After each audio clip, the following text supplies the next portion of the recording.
बिस्मिल्लाहिर्रहमानिर्रहीम, अस्सलाम वालेकुम।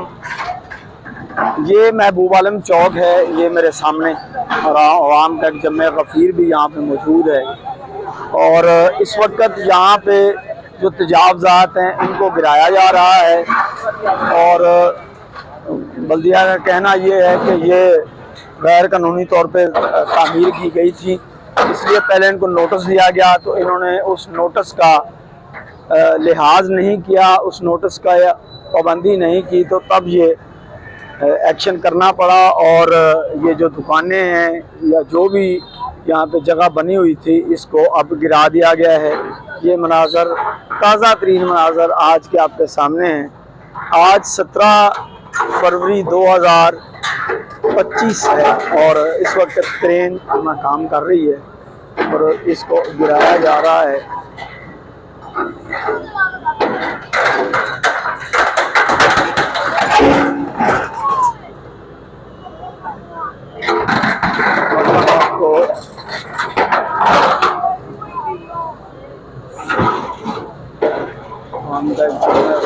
आपके सामने है और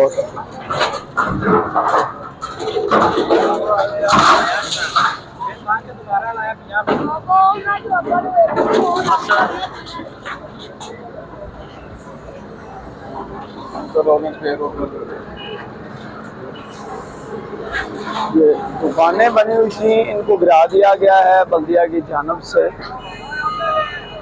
भारी मशीनरी का इस्तेमाल किया गया है यहाँ पे, और ये कहाँ तक है ये अभी हम यहाँ से पता कर लेते हैं। बिजली की तारें हैं, ये भी खौफनाक अमल है कि इसको पहले काट लेना चाहिए था कि ये जो तारें हैं इनको काट लेते तो ज़्यादा बेहतर होता। हाँ, लेडीज हैं वो, तो घर भी है उसमें। नहीं तो अभी ये घर गिराएंगे। ये एक बड़ी अफसोसनाक बात है कि इसके अंदर एक रहायश गाह है और रहायश गाह में वो जो लोग हैं वो इस वक्त इंतहाई गमज़दा हैं, रो रहे हैं। अब इसके ऊपर हुकूमत को कुछ सोचना चाहिए कि जो लोग बेघर होंगे इनके लिए घर को बंदोबस्त करें। और ये जो है जी, इसमें कोई घर भी आ रहा है जी। घर ही और सारी आगे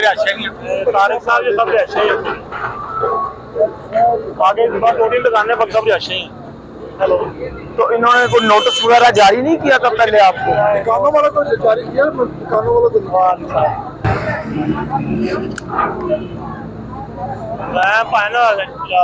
पिकनिक में आ रहे हैं।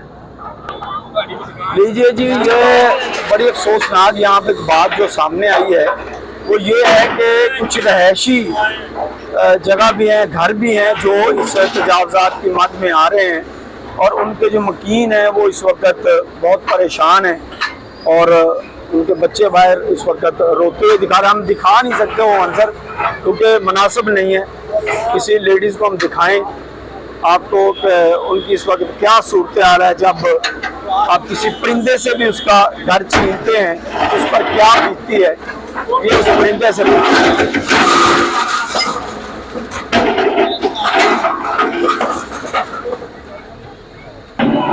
लीजिए जी, हमारे सामने ये भाई साहब अभी बताएंगे कि ये मकान कब से यहाँ पे मौजूद है। और आपका नाम क्या जी? मेरा नाम पास्टर रफीक भट्ट है। जी जी। अच्छा, ये जो भी मकान घर हैं, रहायशी घर गिराए जा रहे हैं, जी जी, ये कब से बने हुए हैं? ये 1947 से पहले के बने हुए हैं जी। उस वक्त स्कूल भी नहीं बना था, स्कूल बाद में बना है। अच्छा, स्कूल बाद में बना है? जी हाँ, स्कूल बाद में बना है। और स्कूल का गेट वहाँ पर रखा हुआ था।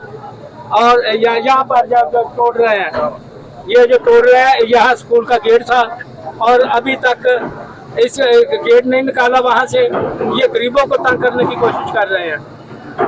जो भी जिनको बेघर किया जा रहा है उन्होंने अपना सामान निकाला अंदर से? नहीं, कुछ भी नहीं निकाला, सारे ऊपर से कहाँ से निकाले।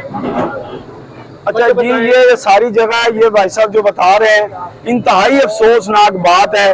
और जो बेघर लोग होंगे उनके लिए आप रहायश का काम बंदोबस्त करोगे, क्योंकि रियासत का काम होता है कि वो माँ का किरदार अदा करे।